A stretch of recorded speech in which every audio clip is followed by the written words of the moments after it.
All right, welcome. Joined by the whale capper, Drew Dinsick. We're going to do an all NBA show today. Drew, I'm wearing my James Harden. Nets legend, James Harden. Worked out right. When James Harden was briefly in the MVP discussion as a Brooklyn Net when he forced the trade. Feels like 15 years ago. We won't be talking much James Harden today, but NBA.com, Mark Medina released a mid-season report which polled a lot of people who do actually have votes on the awards on basically everything in the NBA, all of the awards, who's going to win the title, all that type of thing. So we're going to run through, I think, the most interesting awards and give our thoughts on both the poll and just overall how we think the market is looking in MVP, Defensive Player of the Year, Most Improved Player, and then we'll get into some of the games tonight. Looking forward to talking about T-Wolves Pistons, literally. Let's start off with MVP, which is always the most talked about award. Naturally, on PointsBet, Luka Doncic is the favorite at plus 275, and Nikola Jokic is finally shifting into the top two at plus 300. Giannis is plus 350, Tatum plus 400, Joel Embiid, who came back last night and had 36 points and 11 boards and was plus 36 in 24 minutes, which is insane, albeit against the lowly Pistons. Then Kevin Durant is 14-1. He's going to be out, we expect, about a month. I think that could even extend through the All-Star break.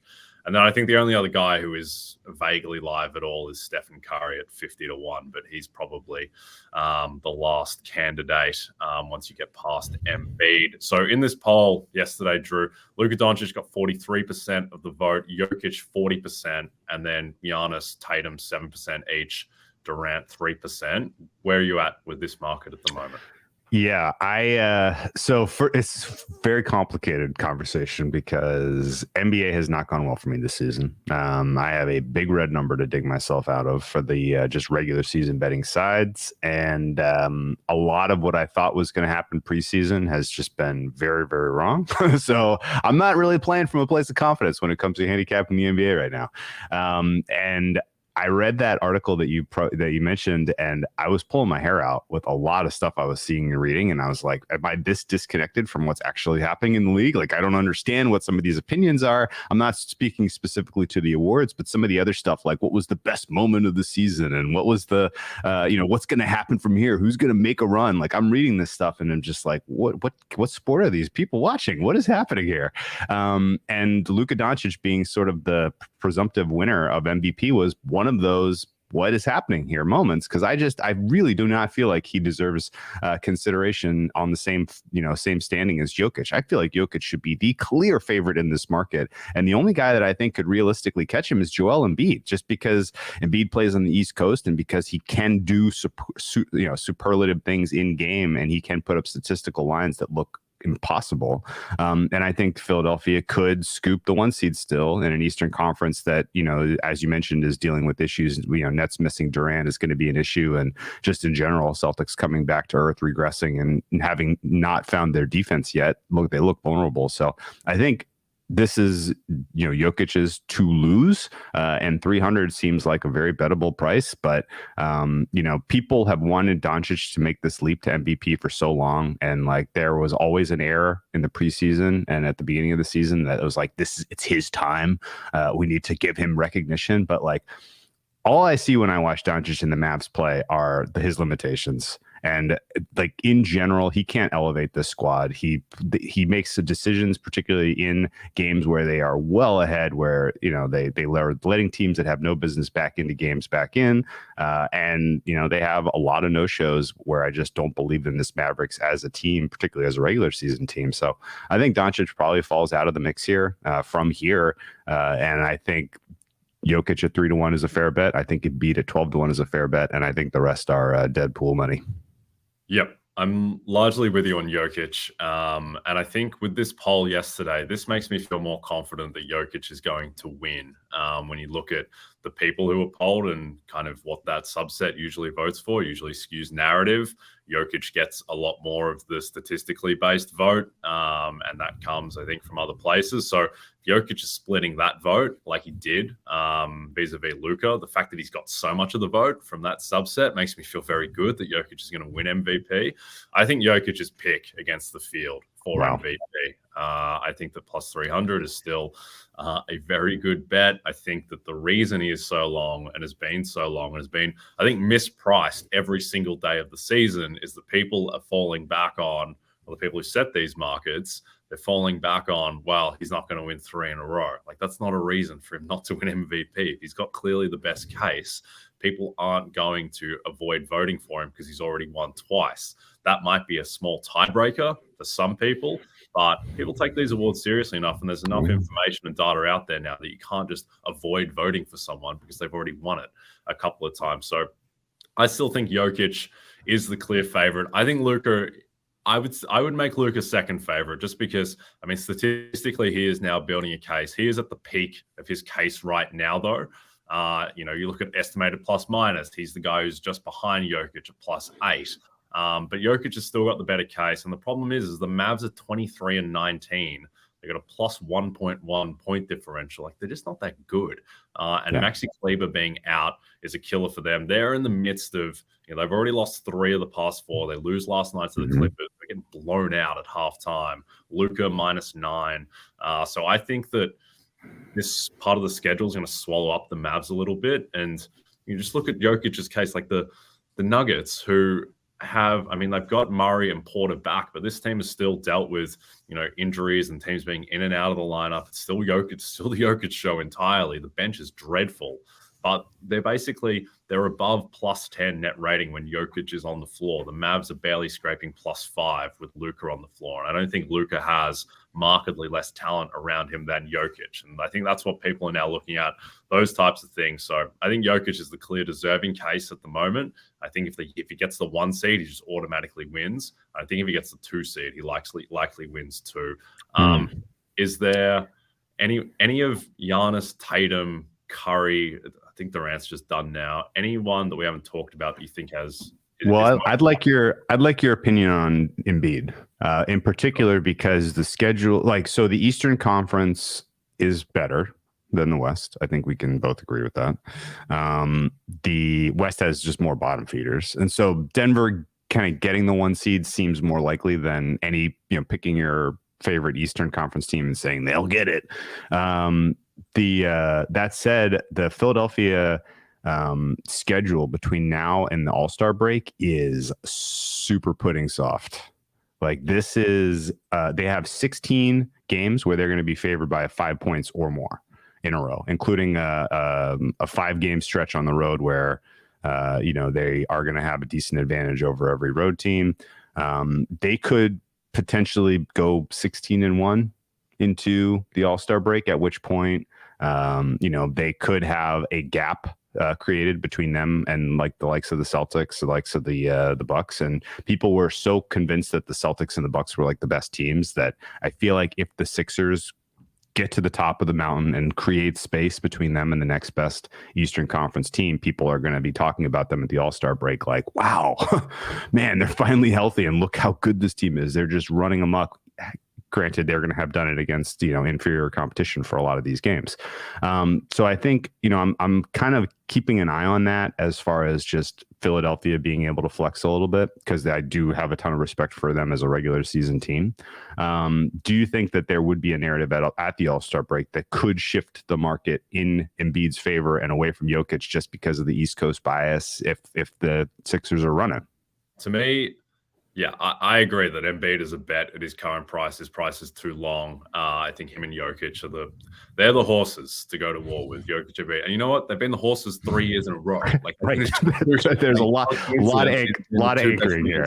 Players. Yeah. So I think with Embiid, I think it's more likely that he's going to emerge as the number 2 guy and overtake Doncic and surge past Tatum and Giannis and actually topple Jokic. I just don't think he's as good as Jokic. And I think that shows up each year in the stats. But I agree, Sixers are going to go on a run. I think Boston will get them for the 1 seed. But, I mean, Embiid is just insane. Plus 7.4 estimated plus minus. His counting stats are off the charts again. Looks he's going to be neck and neck with Luka for the scoring title. And I agree. I think this Sixers team is probably better than people give them credit for, just because we haven't seen their 3 big guys, Embiid, Harden, and Maxey, play a ton together. I mean, I think Maxey's pretty overrated. I think there's a case that Anthony Melton helps this team more than Tyrese Maxey, honestly, with what they need. But the sneaky thing with the Sixers is that, I guess it's not that sneaky, but James Harden is playing much, much better than he did last season. And that's going to help Embiid. It's going to help that team. I think they're a very good chance to get the 2 seed. So if the Nuggets, if they falter a little bit, then I think the Sixers, they could be right there. And I do think that if on merit it gets to neck and neck between Jokic and Embiid, then Embiid will win, because that's when the kind of the fatigue element, I think, will come in a little bit if it's very, very close, particularly with what's happened the past 2 years. So, yeah, I think Embiid and Jokic, they are the ones to bet on at the moment. So if you were Doc Rivers, are you flipping Maxey and Melton? You're putting Maxey in the 6th man of the year sort of driver's seat here and asking him to, give Maxey, Embiid, and Harden. Maxey's useless. Maxey and Harden. Maxey's very useful. Embiid and Maxey's just kind of he's okay, right? So if you give some of the second unit minutes with Harden on the floor with Maxey, but Maxey's sort of the premier scorer, that sounds good. Is Rivers going to figure this out? Well, I hope he doesn't, because I've backed every single person in the market. Just what it feels like outside of Tyrese Maxey, who's not offered anywhere. But I mean, it seems like it makes the most sense that Harden, Melton, Harris, Tucker, Embiid as a starting 5. The thing is, though, is that I think the key is that Embiid missed a few games, and that's why the market drifted him, because Doc Rivers said the words "no timetable to return." Something like, well, is Embiid just out a month? Is this just done? But then he just came back like 2-3 games later. So I do think that Maxey starting when Embiid was out, maybe now it just segues into Maxey just being the starter going forward. I would bring him off the bench, but they're going to close with him anyway, so it doesn't really matter. I think they're always going to close Maxey, Harden, Embiid, and then it's just a matter of picking 2 of the 3 of Melton, Harris, and Tucker. But I mean, they're a fun team, and I think we worry that Sixers games might be painful to watch with Harden and Embiid taking 22 free throws a game, but they are definitely one to watch. And I think that what's happened with Chris Middleton? Like, is Chris Middleton ever going to play basketball again? What the hell's going on there? Dude, he looks like he ran into a wall. Yeah. His Darko chart is yeah. I think there is a good chance that the Sixers are going to emerge as the biggest threat to Boston instead of Milwaukee, with what's going on with Middleton at the moment. So my man Joe Ingles looks very, very good. Let's talk about Defensive Player of the Year, an award close to my heart. Right now, the favorite is Jaren Jackson Jr. at -135. He was 60-1. Not too well when he came back from his foot injury. Brook Lopez has drifted away from being the favorite, +500. Nick Claxton, we'll talk about this, is +600. Bam Adebayo, 10-1. Giannis, 10-1. And then you get into OG Anunoby, Evan Mobley, Joel Embiid, Jarrett Allen, and Draymond Green. Now, in this poll yesterday, Brook Lopez won the count with 37% of the vote. Then Jaren Jackson, 27%. Then Jarrett Allen with 10%. I wouldn't read too much into this, just because I think people are still penalizing Jaren, because at this point he's missed like 40% of the season to date. By the time we get to the end of the year, his absence at the start of the year is not going to feel nearly as glaring. But what's your read on this market? This one's tough because you are looking at a price structure where you are trying to make a case against Jaren Jackson Jr., and that's very, very challenging. Jaren Jackson Jr. was a hot commodity last year in this market. Like, he came on very, very, very strong, and people were like, wow, like they got anchored to him being absolutely in the discussion this year, even though he missed a ton of time early in the season. His impact on just the Grizzlies from a defensive rating standpoint is obvious. Like, he is an amazing defensive contributor for them. I believe the way that this award effectively gets voted on is people look at sort of team defensive rating first, and if you're in the top 5, then you're in consideration. And it's kind of a cluster right now. Memphis is the top of that pile, but it's not a huge gap between them and the Cavaliers, who are number 2. Bucks, 76ers, and Pelicans round out the top 5, but we could see a little bit of shuffling, particularly in that top 4 as we go through the rest of the season. So, I think, the only kind of teams that I would expect could flip the Grizzlies to be best team defense would be the Cavs and the Bucks. The Lions' share of the credit would obviously go to the players at the top of the market from the Cavs and the Bucks. But I'm not loving the idea of beating a player like Jaren Jackson Jr. in this market, who has, just so much sort of momentum coming into this particular season after what he did last season, and then what he's done, the stark contrast since he's come back.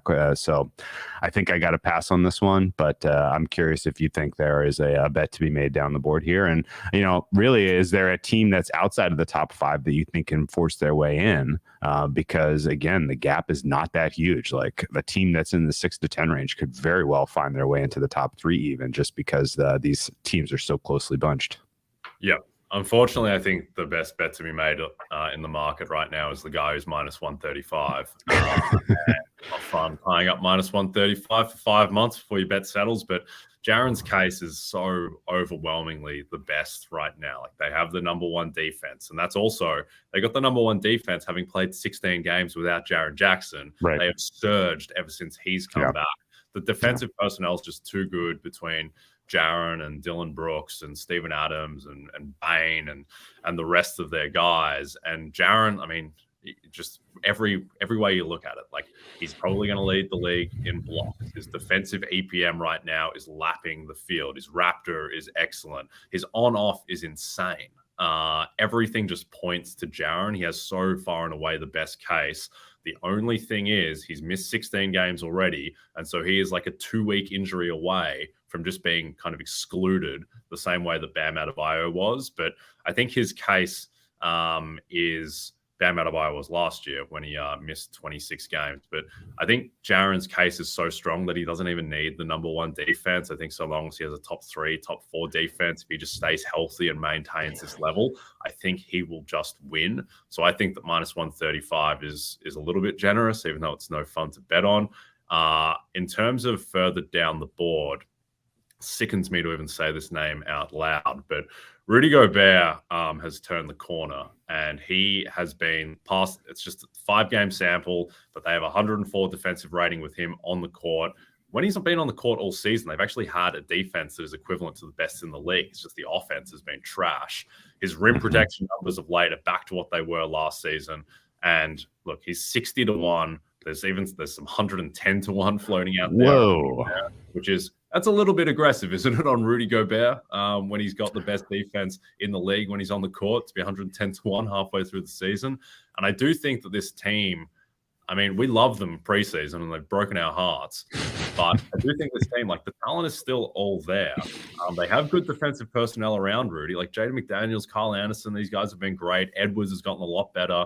I do think there is scope for the Wolves to make a run, but I think that Gobert to actually win Defensive Player of the Year with all these bad vibes banked from the first half, he needs Jaren to miss 2-3 weeks to have a chance. But what do you think of Gobert at 100?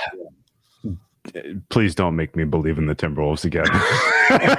I have given up on this team, and it felt good. It felt like I kind of the vibes in the house were just better the minute I let them go.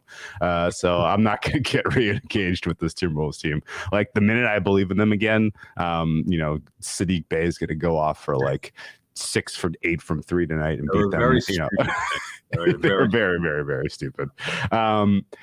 The guy I would look for, because again, like, I agree with your points. 135 for JJJ is the bet to make if you're making a bet, but he's fragile. Yes. It's a terrifying bet to make because you're just one ankle tweak away from just being dead. Right. But if the ankle tweak happens on like March 31st or they probably has to happen on like March 21st, and he misses the last 15 games of the season down the stretch when all the recency bias is really settling in. Somebody could steal it. I am curious your thoughts on if that somebody could be Evan Mobley, who fits a lot of the same profile, young up and coming player. Cleveland could have the best defense. Cleveland is still in the mix for a top 2 seed in the Eastern Conference. Do you have any kind of positive case to make for Evan Mobley? I don't really. I think that Jarrett Allen is more likely to be their candidate, and the reason why is that Mobley right now, with his on-off, they're 6 points better defensively with him on the bench, and I think that and now we've banked half a season of that being the case. That's pretty hard to overturn if you're a big man and your defense is way better when you're not on the floor. And a lot of that is just shooting luck, but people aren't going to look into that. So I think that Mobley is, I just think it's going to be too difficult for him. He and Allen already split credit as it is. And I think his case would have been if they had the runaway best defense in the league. And I don't think that's going to happen. I think if there is a guy who can potentially make a run, who isn't really being thought of at the moment too much, it is Bam. Just because the Heat, they're within striking range of, having a top 4 defense in the league. They've been better defensively of late. I think that Oladipo coming back has really helped them a lot defensively. I think guys like Caleb Martin, Duncan Robinson being out for a month helps their defense. So the thing is that they're just really small. And that's an issue when they're playing a lot of Jimmy Butler at power forward. So they're wreaking havoc in passing lanes. But I do think that they're probably just a little bit too small to get into being a top 2 defense in the league, which Bam might need. But the thing with this award is you need pedigree. Guys don't come out of nowhere to win Defensive Player of the Year. And people might say Marcus Smart. Well, Marcus Smart was all defense multiple times before he won DPOY. So that's why Nick Claxton's not going to win Defensive Player of the Year, even though he has a solid case, particularly with Durant missing a month. So I think Bam can potentially make a run. I would actually make Bam second favorite in the market right now. But there is a big, big gap between Jaren Jackson and everyone else. All right. Before we get into most improved player, a reminder to download the RotoWorld app to receive breaking player news all season long. Stay ahead of the competition by favoriting players on your roster. Get the latest injury updates, player news, and much more delivered right to your phone. It's available in the App Store today. Most improved player, stupidest award in sports. But let's break it down. In the straw poll yesterday, Lauri Markkanen was the winner with 53%. Shai Gilgeous-Alexander with 33% of the vote, and then Tyrese Haliburton and Anthony Simons with 7% each. In the market on PointsBet, Shai is the favorite, minus 125. Markkanen second, plus 215. Haliburton 3-1. And then you pretty much everyone else beyond that is probably gone. Simons, Maxey, and Bain are next on PointsBet. What are your thoughts on MIP? So I think a lot of it weirdly comes down to the all-star starting vote for the Western Conference guard between Morant and Shai. If SGA is an all-star starter, don't they just start engraving the trophy? I don't know. With Shai, all year, there's been a weird thing with Shai where, he averaged 25 a game last year. I know he didn't have the same pedigree, but also I think that team has significant risk of just falling off a cliff. I agree. Shai's case is fantastic, but it's just not the kind of case that usually wins. No one generally wins going from 25 to 30 points per game. While also, he's also increased his efficiency. He's kept this team in the play-in mix. I would say that on merit, he is right there, but I don't really understand why Markkanen isn't the favorite. And when you look at Markkanen's case, he's increased his points per game by 10 points per game. He's gone from 14.8 to 24.5 points per game. And the thing is that he's done this while increasing his efficiency substantially. He's gone from 58% true shooting to 66%. By estimated plus minus, Lauri Markkanen this year has been better than Giannis. He's a fringe MVP candidate by EPM. He's been better than Shai by at least that one metric. And I think also that on a team basis, I think Utah will probably fall off a bit, maybe even a fair bit, but I still think they're going to be a better team than OKC. So I don't know. Like, why isn't Markkanen the favorite? I just had to look it up because I couldn't believe it. Oh my, Lauri Markkanen is in the top 10 of EPM. That is amazing. He was like, the thing is with Markkanen as well, like last year he was thought of in the same breath as like Luke Kennard and Karis LeVert. And now he's a better EPM than Giannis. If you had told me there's going to be a breakout Jazz player on this team, is it going to be Markkanen or Sexton or Kelly Olynyk? I would have been like, God, I don't know, man. One of those guys is going to break out, really? I was like, okay, Olynyk. I have no idea. No, it was Markkanen. It really did feel like a complete throwaway. Put him in the trade to make the salaries work, but. I also, and your kind of breakdown I really liked in terms of looking at the efficiency in addition to just the overall raw number improvement.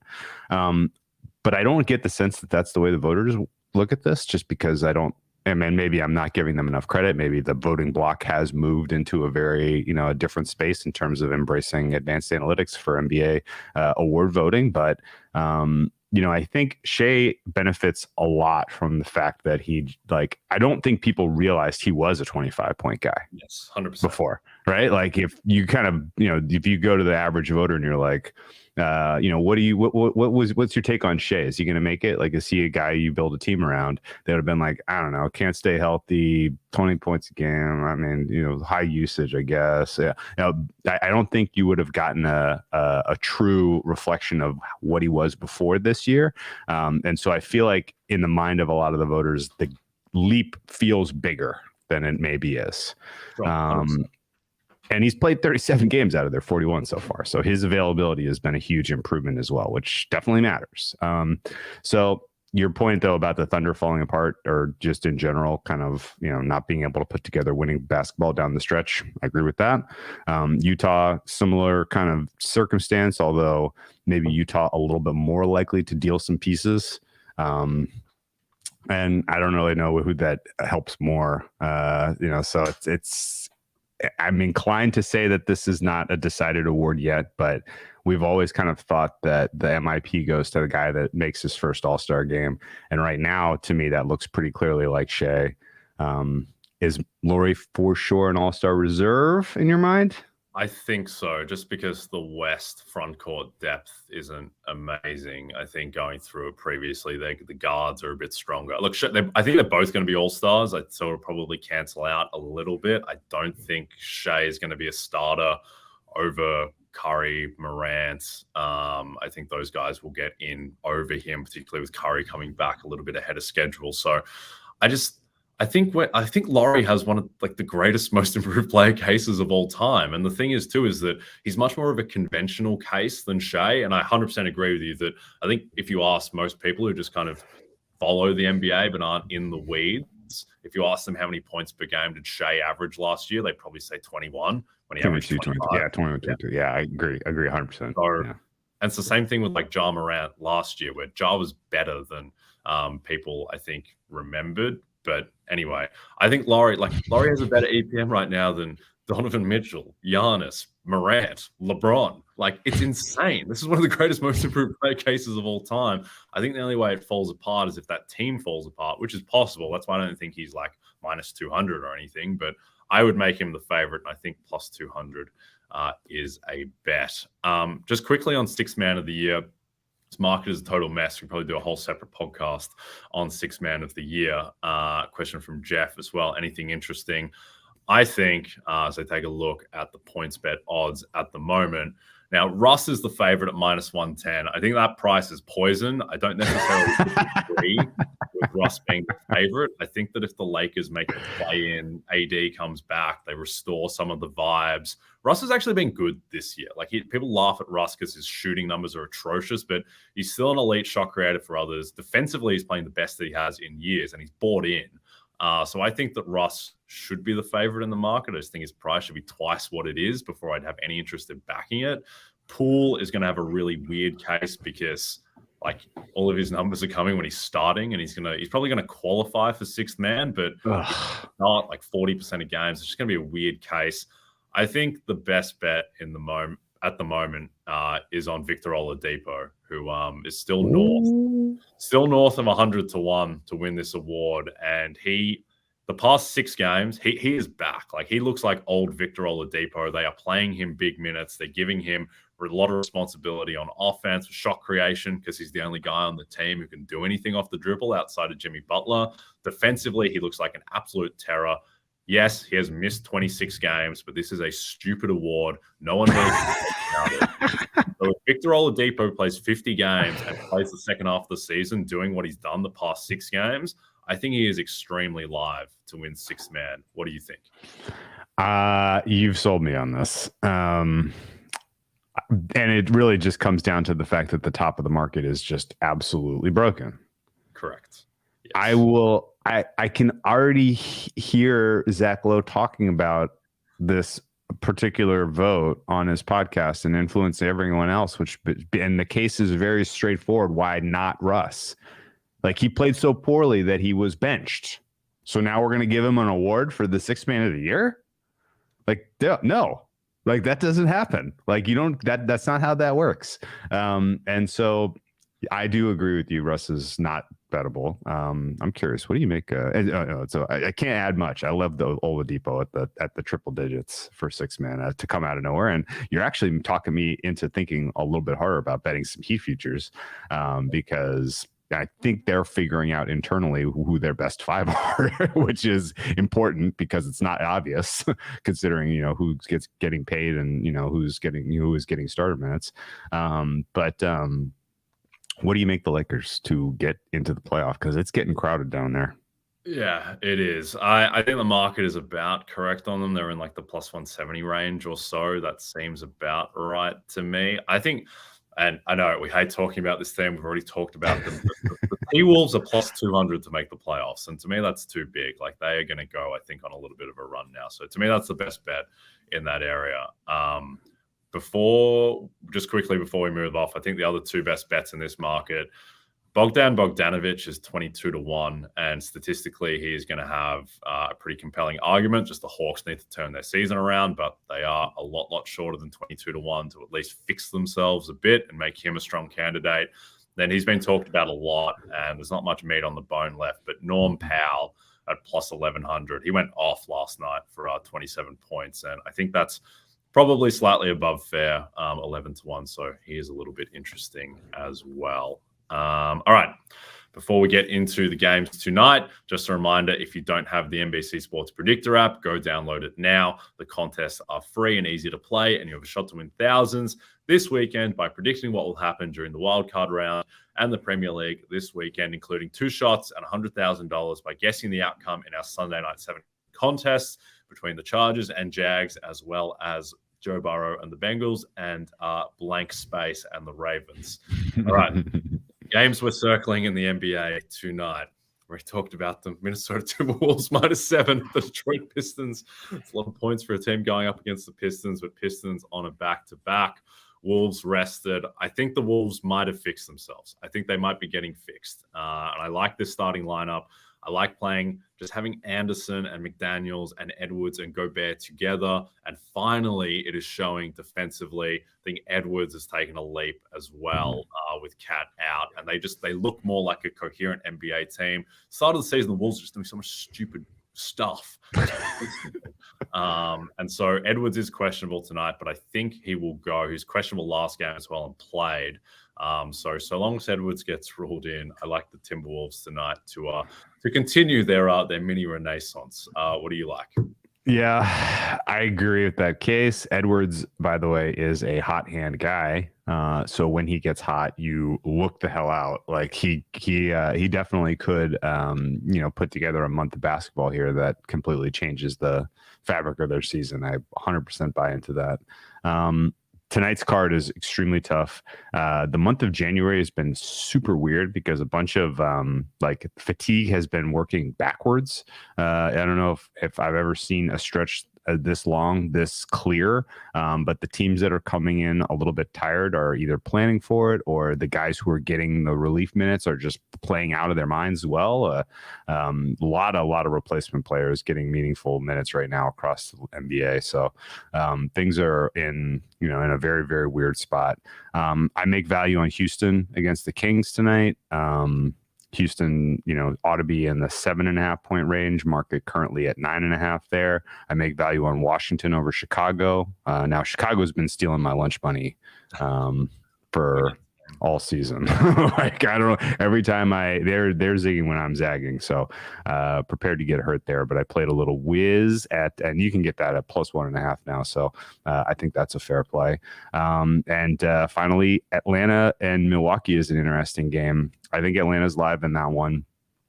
I don't really have a ton of positive things to say about them as a team, as a franchise. There's a lot of warning signs that they could still blow up any minute now. But they do match up fairly well against Milwaukee. And in general, I think Milwaukee still a hair overrated by market. So those are the three I played tonight: Houston, Atlanta, and Washington. Kind of a gross card for moi. I believe in the Hawks. I think the Hawks are going to figure it out. I think they have too much talent. Once they get Capella back, I think that team is going to look a lot better. And by believe in them, I mean that they're a chance to succeed, and they probably end up 7. All right. But I think they will be a playoff team before it's all said and done. Before we sign off, I think Taylor Jenkins should be favorite for Coach of the Year now. And he's not in the market. He's like the 5th favorite. But I think they're going to get the 1 seed. And I think that it's going to be the same thing with Monty Williams, where he finishes 2nd. Following year finishes 1st. Jenkins 2nd to 1st. I think it's him against Joe Mazzulla. I think the Kevin Durant injury rules out Jacques Vaughn. So yeah, Taylor Jenkins. We are all Memphis Grizzlies. All right. Don't forget to check out NBCSportsEdge.com for more information to help you with your wagers. Thanks for those watching on the NBC Sports YouTube channel. And if you're listening to us in podcast form, don't forget to subscribe and rate us. We'll be back tomorrow.